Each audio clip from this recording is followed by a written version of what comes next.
नमस्कार, GK with काला पर आप सभी का स्वागत है। आज इस वीडियो में कक्षा 10 विज्ञान का छठा लेसन रासायनिक अभिक्रियाएं एवं उत्प्रेरक केमिकल रिएक्शंस एंड कैटालाइज के बारे में पढ़ेंगे। इससे पहले हमने 5 लेसन वो पढ़ लिए हैं। वो कक्षा 10 विज्ञान के नाम से प्लेलिस्ट है, डिस्क्रिप्शन में उसका लिंक है, वहाँ से जाकर पढ़ लें। कक्षा 10 के अन्य विषय भी हमने अच्छे से पढ़ा रखे हैं। बोर्ड एग्ज़ाम में अच्छे नंबर लाने के लिए उन्हें प्लेलिस्ट में जाकर पढ़ सकते हैं। आज का लेसन बहुत ही इम्पोर्टेंट है, इसे लास्ट तक देखें। चैनल पर आप नए हैं तो जीके विद काला को सब्सक्राइब करें, बेल आइकन को प्रेस करें। आज इस लेसन में हम रासायनिक अभिक्रियाएं, उत्प्रेरक, रेडॉक्स अभिक्रियाएं आदि के बारे में पढ़ेंगे। तो इसमें सबसे पहले है रासायनिक अभिक्रिया को कौन सी विधि द्वारा संतुलित किया जाता है। तो रासायनिक अभिक्रिया उसे संतुलित करने की विधि है, वो है अनुमान विधि।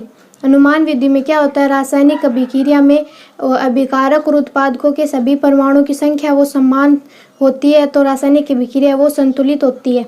फिर अगला है संयुग्मन या संयोजन व अपघटन अभिक्रिया में अंतर लिखो। तो संयोजन और अपघटन के नाम से पता चल रहा है कि ये क्या है। तो संयोजन अभिक्रिया में तो इनका दो अभिकारक है, उनका संयोग होगा, और अपघटन है उसमें ये अलग अलग होंगे, टूटेंगे। तो पहला है संयोजन अभिक्रिया। संयोजन अभिक्रिया क्या होती है, वह अभिक्रिया जिसमें दो या दो से अभिकारक या क्रियाकारक आपस में जुड़कर एक ही उत्पाद बनाते हैं, वो होती है संयोजन अभिक्रिया। उदाहरण है एथीन का हाइड्रोजनीकरण। फिर है अपघटन अभिक्रिया। अपघटन अभिक्रिया क्या होता है, वह अभिक्रिया जिसमें एक अभिकारक है वो अपघटित होकर या फिर टूटकर दो या दो से अधिक है वो प्रोडक्ट का निर्माण कर लेता है। एग्जाम्पल है ऊष्मीय अपघटन। कैल्शियम कार्बोनेट है और ये अपघटित होकर कैल्शियम ऑक्साइड और कार्बन डाइऑक्साइड बनाता है। फिर अगला क्वेश्चन है विस्थापन अभिक्रिया किसे कहते हैं, उदाहरण सहित समझाइए। तो विस्थापन इसके नाम से पता चलता है कि इसमें स्थान चेंज होगा। तो वह अभिक्रिया जिसमें एक अभिकारक में उपस्थित परमाणु या समूह है वो दूसरे अभिकारक के परमाणु या समूह द्वारा विस्थापित हो जाता है, तो वो कहलाती है विस्थापन अभिक्रिया। इस अभिक्रिया में जो पुराने बंध है वो तो जाते हैं टूट, और नए बंध है वो बन जाते हैं। जैसे कि कॉपर सल्फेट है, इसकी रिएक्शन हम जिंक के साथ में करवाते हैं तो जिंक सल्फेट का निर्माण हो जाता है, और कॉपर है वो अलग हो जाता है। मतलब कि इसमें जिंक है वो और ना सल्फेट के साथ में जुड़ जाता है और नए बंध बना लेता है। या फिर इसे इस प्रकार से पूछ सकते हैं कि निम्न अभिक्रिया में ए को पहचानिए तथा यह कौन सी अभिक्रिया का उदाहरण है। तो इसमें सेम वही है, कॉपर सल्फेट और जिंक की अभिक्रिया। तो इसमें ए में क्या बनेगा, इसमें बनेगा जिंक सल्फेट। और यह अभिक्रिया कौन सी है, यह अभिक्रिया है विस्थापन अभिक्रिया। फिर इसमें अगला है AgNO3 और इसकी अभिक्रिया KCl के साथ में हो रही है। तो इसमें एक पूछा गया कि ए क्या है, तो इसमें Ag और NO3 के रूप में अलग अलग टूट जाता है, और इसमें एक में बनेगा AgCl, यानी कि इसमें दो का विस्थापन हो रहा है। तो ये अभिक्रिया है, यह है द्विविस्थापन अभिक्रिया, इसमें सिल्वर क्लोराइड का निर्माण हो रहा है। फिर अगला क्वेश्चन है अपघटनीय अभिक्रिया किसे कहते हैं तथा विद्युत अपघटनीय व प्रकाशीय अपघटनीय को उदाहरण सहित समझाइए। तो अपघटनीय अभिक्रिया कि वह अभिक्रिया जिसमें एक अभिकारक है वो अपघटित होकर दो या दो से अधिक उत्पाद का निर्माण कर लेता है, तो वो होती है अपघटनीय अभिक्रिया है। तो इसमें अपघटनीय अभिक्रिया में है विद्युतीय अपघटन और प्रकाशीय अपघटन। तो विद्युतीय अपघटन में इनके नाम से पता चल रहा है कि इसमें विद्युत के द्वारा अपघटन होगा, और प्रकाशीय अपघटन है इसमें प्रकाश के द्वारा अपघटन होगा। तो विद्युतीय अपघटन में जब जल के विद्युत अपघटन पर हाइड्रोजन और ऑक्सीजन गैस प्राप्त होती है तो वो होता है विद्युत अपघटनीय।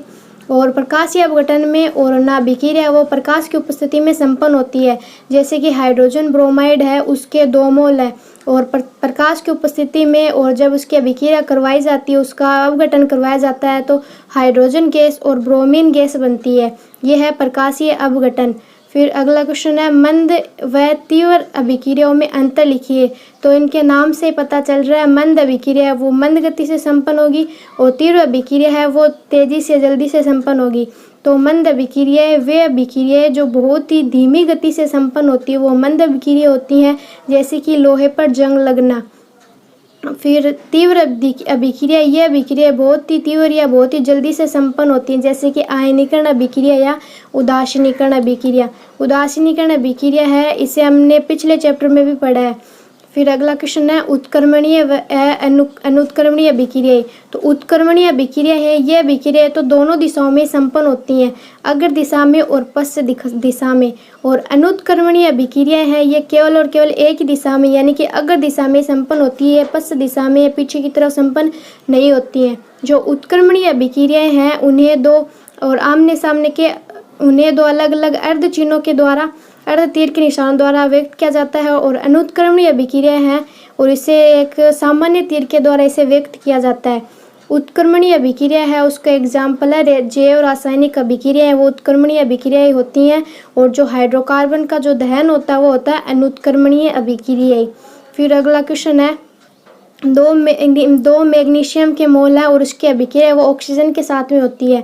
तो इसमें बताया गया है कि इस अभिक्रिया को पूर्ण कीजिए तथा इसमें मैग्नीशियम धातु का ऑक्सीकरण या अपचयन हो रहा बताइए। तो इसमें ऑक्सीजन हो रहा है अपचयन हो रहा है ये बताना है। तो ऑक्सीकरण तो होता है कि ऑक्सीजन जुड़ता है और अपचयन होता है ऑक्सीजन हटता है। तो इस अभिक्रिया में क्या हो रहा है, इस अभिक्रिया में मैग्नीशियम ऑक्साइड बन रहा है। मैग्नीशियम ऑक्साइड बन रहा है, इसका मतलब कि मैग्नीशियम के साथ में ऑक्सीजन जुड़ रहा है। तो ऑक्सीजन जुड़ रहा है तो ये अभिक्रिया कौन सी हो गई, ये अभिक्रिया हो गई ऑक्सीकरण अभिक्रिया, क्योंकि इसमें ऑक्सीजन है वो जुड़ रहा है। फिर अगला क्वेश्चन है रेडॉक्स अभिक्रिया किसे कहते हैं, उदाहरण सहित समझाइए। तो रेडॉक्स अभिक्रिया है, इस अभिक्रिया को हम ऑक्सीकरण अपचयन अर्ध अभिक्रिया भी कहते हैं। रेडॉक्स अभिक्रिया होती क्या है, जब ऑक्सीकरण और अपचयन दोनों साथ साथ में हो तो वह अभिक्रिया रेडॉक्स अभिक्रिया कहलाती है।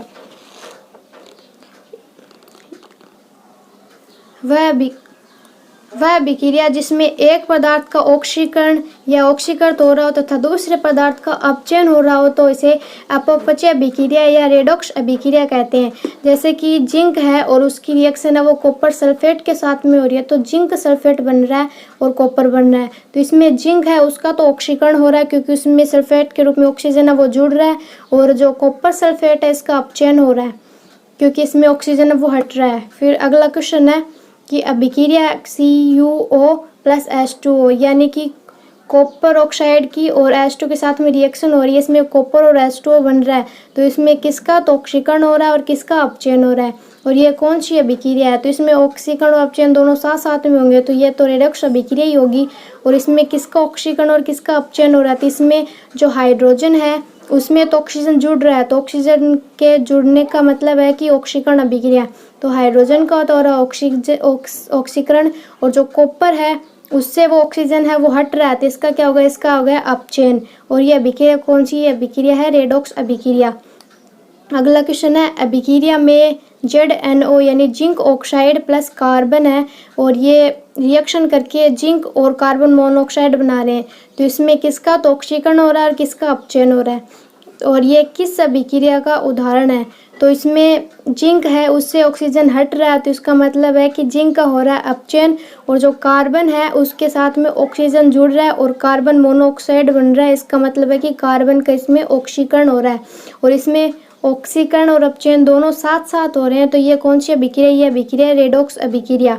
फिर इसमें अगला क्वेश्चन है दुर्बल अम्ल तथा प्रबल क्षार के मध्य अभिक्रिया कराने पर विलयन की pH कितनी होगी तथा विलयन की प्रकृति बताइए। तो दुर्बल अम्ल क्या होता है, जब pH है वो, जब कोई भी विलयन है उसकी pH 7 से कम होती है तो अम्ल होता है, जब विलयन की pH 7 से ज़्यादा होती है तो वो क्षारीय होता है, जब विलयन की pH है वो 7 होती है तो वो उदासीन होता है। तो इसमें है कि दुर्बल अम्ल तथा प्रबल क्षार, इसमें क्षार प्रबल है तो इसका महत्व अधिक है, दुर्बल अम्ल है वो दुर्बल है, इसका मतलब कि प्रबल क्षार है तो विलयन क्या होगा, विलयन क्षारीय ही होगा, और इसका pH कैसा होगा, pH होगा 7 से अधिक। फिर अगला है प्रबल अम्ल व प्रबल क्षार के मध्य अभिक्रिया कराने पर विलयन की pH कितनी होगी तथा विलयन की प्रकृति बताइए। तो प्रबल अम्ल और प्रबल क्षार है, दोनों ही प्रबल है तो ये एक दूसरे के प्रभाव को और ख़त्म कर देंगे, जिससे pH क्या हो जाएगी, pH तो 7 होगी, प्रभाव खत्म होने का इस विलयन है उसकी प्रकृति हो जाएगी उदासीन। फिर अगला प्रबल अम्ल व दुर्बल क्षार के मध्य अभिक्रिया कराने पर विलयन की पीएच व प्रकृति कैसी होगी। तो इसमें अम्ल है वो प्रबल है, यानी कि अम्ल का प्रभाव अधिक होगा, क्षार है वो दुर्बल। और अम्ल कैसा होता है, जब पीएच है वो 7 से कम होती है तो अम्ल होता है। तो इस विलयन का पीएच कितना होगा, इसका पीएच होगा 7 से कम, और विलयन की जो प्रकृति होगी वो होगी अम्लीय। फिर इसमें अगला क्वेश्चन है, स्वतः उत्प्रेरक को परिभाषित कीजिए। तो इसमें नाम से पता चल रहा है स्वतः उत्प्रेरक, यानी कि जो खुद ही उत्प्रेरक का कार्य करता है वो स्वतः उत्प्रेरक। तो स्वतः उत्प्रेरक क्या होता है, वह अभिक्रिया जिसमें प्राप्त उत्पाद, जो प्रोडक्ट प्राप्त होता है वह खुद ही ना उत्प्रेरक का कार्य करता है, तो वो स्वतः उत्प्रेरक कहलाता है।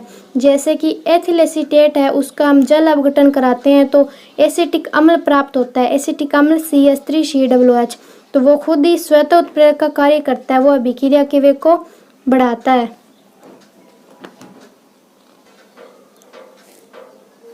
क्लोरोफॉर्म में कुछ मात्रा में एथिल एल्कोहल मिलाकर क्यों रखा जाता है। तो जो क्लोरोफॉर्म है उसमें और एथिल एल्कोहल मिलाकर क्यों रखा जाता है, इसमें है कि एथेनॉल है, एथेनॉल एथिल एल्कोहल को क्लोरोफॉर्म में मिलाने पर जो क्लोरोफॉर्म का ऑक्सीकृत होकर और वो फॉस्फेन गैस बना लेता है। फॉस्फेन गैस क्या होती है, वो जहरीली गैस होती है और उसके बनने की जो गति है वो मंद हो जाती है, अर्थात एथिल एल्कोहल वो ऋणात्मक उत्प्रेरक का कार्य करता है। फिर है, किसी अभिक्रिया में उत्प्रेरक का क्या कार्य होता है। तो अभिक्रिया में उत्प्रेरक तो सामान्यतः अभिक्रिया को बढ़ाते हैं, लेकिन ये है ना विशिष्ट प्रकृति के होते हैं और वेग को बढ़ाते हैं, लेकिन कभी कभी अभिक्रिया जो उत्प्रेरक होते हैं वो अभिक्रिया का वेग को कम भी कर देते हैं। जैसे पहले है कि वनस्पति तेल को और वनस्पति घी में जब हम परिवर्तन करते हैं तो जो निकल है वो उत्प्रेरक का कार्य करता है, निकल है वो अभिक्रिया के वेग को बढ़ा देता है।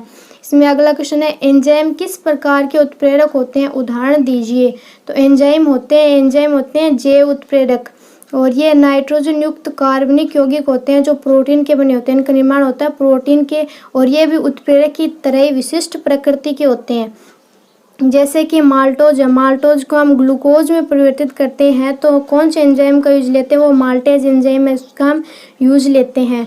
फिर अगला क्वेश्चन है कि उत्प्रेरक वर्धक व उत्प्रेरक विष को उदाहरण सहित बताइए। तो इसमें उत्प्रेरक वर्धक का यानी कि जो उत्प्रेरक को और ना उत्प्रेरण क्षमता को बढ़ाएगा वो तो उत्प्रेरक वर्धक होगा, और जो उत्प्रेरण क्षमता को कम करेगा उत्प्रेरक विष होगा। तो उत्प्रेरक वर्धक क्या होते हैं, वे पदार्थ जो उत्प्रेरक की क्रियाशीलता में वृद्धि कर देते हैं, ये स्वयं है वो उत्प्रेरक नहीं होते, केवल उत्प्रेरक की क्रियाशीलता में वृद्धि करते हैं, ये होते उत्प्रेरक वर्धक। जैसे कि जो अमोनिया के निर्माण की हेबर विधि होती है, हेबर विधि में मोलिब्डेनम है वो उत्प्रेरक, आयरन जो उत्प्रेरक के रूप में होता है ना उसकी क्रियाशीलता बढ़ा देता है, यानी कि यहाँ जो मोलिब्डेनम है वो उत्प्रेरक वर्धक का कार्य करता है। फिर इसमें है उत्प्रेरक विष, उत्प्रेरक विष होता है कि वे पदार्थ जो उत्प्रेरक की क्रियाशीलता को कम कर देते हैं, ये भी स्वयं है वो उत्प्रेरक नहीं होते हैं। जो अमोनिया निर्माण की हेबर विधि है और उसमें आयरन है, आयरन उत्प्रेरक के रूप में होता है, उसमें अगर हम मोलिब्डेनम के स्थान पर कार्बन मोनोऑक्साइड का यूज लेंगे तो ये एक उत्प्रेरक विष का कार्य करेंगे, यानी कि जो कार्बन मोनोऑक्साइड है वो उत्प्रेरक विष का कार्य करते हैं हेबर विधि में। फिर इसमें अगला क्वेश्चन है, FeCl3 का FeCl2 में परिवर्तन क्या कहलाता है। तो इसमें परिवर्तन क्या कहलाता है, इसमें अपचयन कहलाता है, अपचेत होगी इसमें एक Cl- है वो कम हो गया, इसमें ये अपचयन हो रहा है। फिर अगला क्वेश्चन है, इलेक्ट्रॉन त्यागने वाले पदार्थ क्या कहलाते हैं। वे पदार्थ जो इलेक्ट्रॉन त्याग करते हैं वो या अपचायक या ऑक्सीकरण होंगे, यानी कि वे इलेक्ट्रॉन त्याग करके खुद तो ऑक्सीकृत हो जाएंगे, नहीं इलेक्ट्रॉन को त्याग करके खुद ऑक्सीजन ग्रहण करके ऑक्सीकृत हो जाएंगे और खुद ऑक्सीकृत होकर दूसरों को अपचयन कर देंगे। ठीक है, फिर अगला क्वेश्चन है, इलेक्ट्रॉन ग्रहण करने वाले पदार्थ क्या कहलाते हैं। तो इलेक्ट्रॉन ग्रहण करने वाले पदार्थ कहलाते हैं ऑक्सीकारक या अपचयित। अगला क्वेश्चन है, दोनों दिशाओं में होने वाली अभिक्रियाएं क्या कहलाती हैं, उसे किस चिन्ह द्वारा प्रदर्शित करते हैं। तो ये पहले भी पढ़ा है कि दोनों दिशाओं में होने वाली अभिक्रियाएं हैं वो उत्क्रमणीय अभिक्रियाएं होती हैं, और इसे किस चिन्ह द्वारा प्रदर्शित किया जाता है, इसमें कि न दोनों तरफ अर्ध चिन्ह के द्वारा, अर्ध तीर के निशान के द्वारा इसे व्यक्त किया जाता है। अगला क्वेश्चन है, ताप अपघटन अभिक्रिया का उदाहरण दीजिए। तो ताप अपघटन यानी कि वह अपघटन वे अपघटन अभिक्रिया जिसमें ताप के द्वारा और अपघटन पूर्ण होता है वो ताप अपघटन अभिक्रिया होती हैं। इसे उष्मीय अपघटन अभिक्रिया भी कहा जाता है। जैसे कि जो CaCO3 यानी कि कैल्शियम कार्बोनेट है और उसका ताप के द्वारा उसका अपघटन कराया जाएगा तो कैल्शियम ऑक्साइड और कैल्शियम ऑक्साइड और कार्बन डाइऑक्साइड बनेंगी। फिर अपघटनीय अभिक्रिया कितने प्रकार की होती है, नाम बताइए। तो अपघटनीय अभिक्रिया होती हैं 3 प्रकार की, विद्युत अपघटन, ताप या उष्मीय अपघटन और प्रकाशीय अपघटन। ऊष्माक्षेपी व ऊष्माक्षोषी को परिभाषित कीजिए। तो ऊष्माक्षेपी तो वे अभिक्रिया होती है इसमें ऊष्मा का उत्सर्जन होता है यानी ऊष्मा है वो निकलती है अभिक्रिया के दौरान।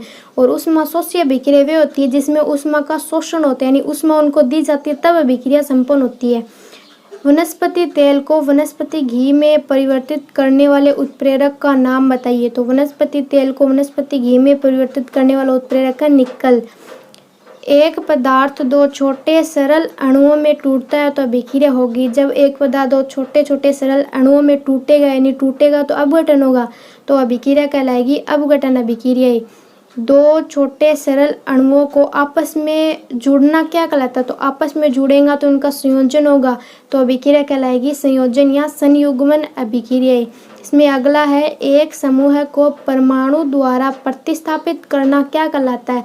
तो एक समूह का प्रतिस्थापन होगा तो विस्थापन अभिक्रिया कहलाएगी और जब 2 समूह का प्रतिस्थापन होगा तो ये द्विविस्थापन अभिक्रिया कहलाएगी। वीडियो को लाइक और शेयर करें, चैनल को सब्सक्राइब करें। धन्यवाद।